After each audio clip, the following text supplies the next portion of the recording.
The biggest party of the summer for wrestling fans happened this past Sunday as WWE presented SummerSlam 2014. It was a very eventful show, and the results and aftermath of the pay-per-view could shake up the WWE landscape until the next big show of the year, Survivor Series.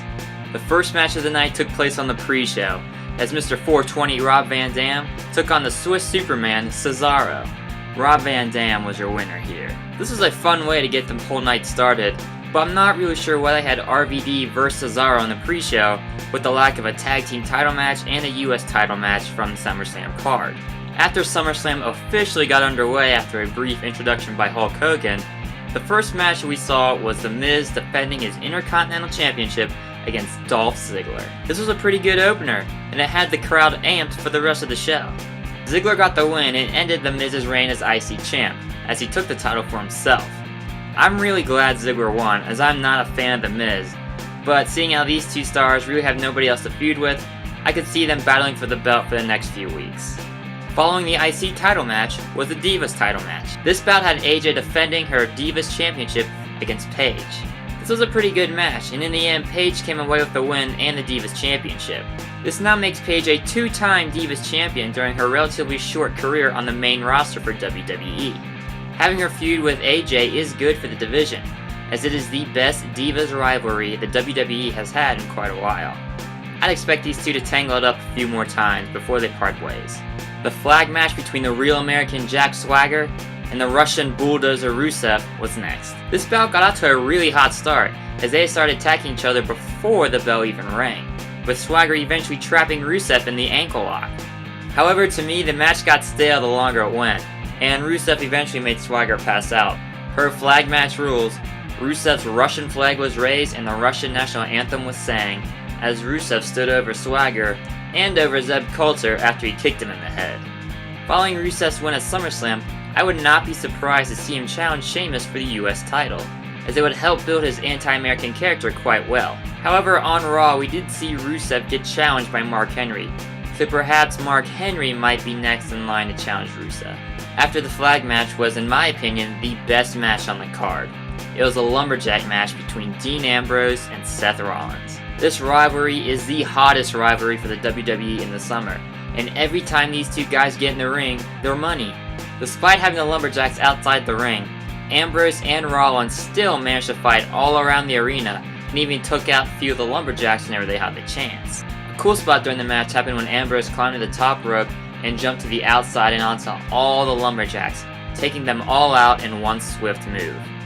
The ending was pretty cheap though, as a melee broke out between every single one of the lumberjacks as they all invaded the ring.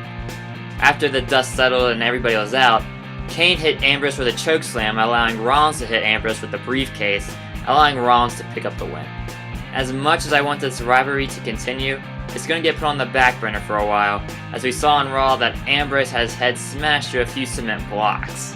In reality, it appears that Ambrose is going to be off filming a movie, so hopefully when he returns they can resume this rivalry and it'll be as hot as ever. After that electrifying lumberjack match, we saw Bray Wyatt take on Chris Jericho. Personally, I thought this match could have been a whole heck of a lot better, as it seemed that these two guys were just going through the motions in the ring. Wyatt came away with a win here, and it did help him establish himself as a top contender, as he did beat a well-recognized seasoned vet in Chris Jericho. Following this match, I think it's now time for WWE to end the Bray Wyatt Y2J rivalry. Stephanie McMahon vs Brie Bella followed, and it was a very entertaining match. Stephanie showed she can still go in the ring, and Triple H and Nikki Bella both got involved.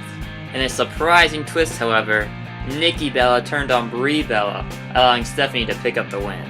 It's pretty obvious that based on this swerve and what we saw on Raw, the Bellas are going to be battling each other for a while. What followed next was Randy Orton vs Roman Reigns. This match started slow, but the pace picked up the longer it went on, and the ending got really exciting.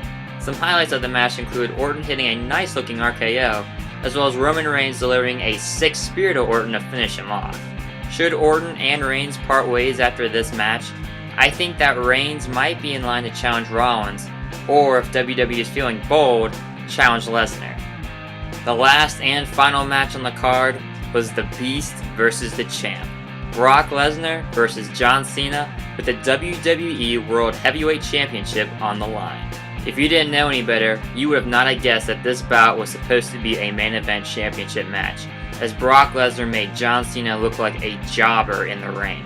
After hitting an F5 really early into the match, Lesnar would then hit Cena with 16 suplexes and completely demolish Cena en route to winning the WWE World Heavyweight Championship. Although I did want Lesnar to win his first WWE title in about 10 years, I did not expect to see him demolish Cena the way he did at SummerSlam. SummerSlam for the most part was a really good show and it was a lot of fun to watch. It wasn't spectacular like my personal favorite SummerSlam 2000, but it did feature some jaw-dropping moments and had you on the edge of your seat multiple times.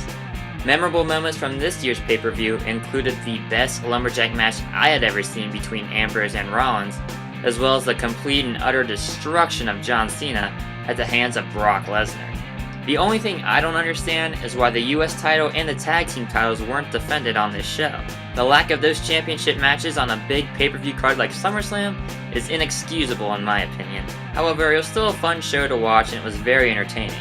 And if you weren't able to catch it, I suggest trying to catch a replay of it, as the aftermath of this pay-per-view will be felt in WWE for quite some time.